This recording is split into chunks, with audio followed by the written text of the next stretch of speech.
Hello বন্ধুরা, সুজাতা রান্নাঘরে সবাইকে স্বাগত। যা গরম পড়েছে তাতে কিন্তু সবসময় আমাদের শরীরটাকে ঠান্ডা ঠান্ডা রাখতে হচ্ছে।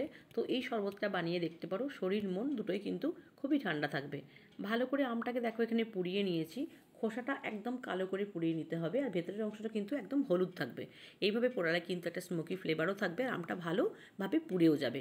তারপর খোসা ছাড়িয়ে নিয়ে হাতে করে দেখো আমের শাঁসটা বার করে নিয়েছি।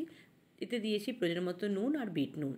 তারপর একটা চিনির সিরাপ তৈরি করে রেখেছিলাম, সেটা যেরকম টক সেই অনুযায়ী কিন্তু চিনির সিরাপটা মিশিয়েছি। তোমরা কিন্তু এখানে গুড়, চিনি, মিছরি যেটা ইচ্ছা ইউজ করতে পারো। তারপর ভালো করে হাতে করে স্ম্যাশ করে নিয়েছি। খুব বেশি স্ম্যাশ করবো না বা মিশিয়েতেও দেবো না, কারণ এই আমের টুকরোগুলো মুখে পড়লে বেশ ভালোই লাগে। তারপর ভালো করে জল মিশিয়ে পাতলা করে নিয়ে একটা বোতলের মধ্যে কাঁচা লঙ্কা দিয়ে স্টোর করে রাখতে পারো।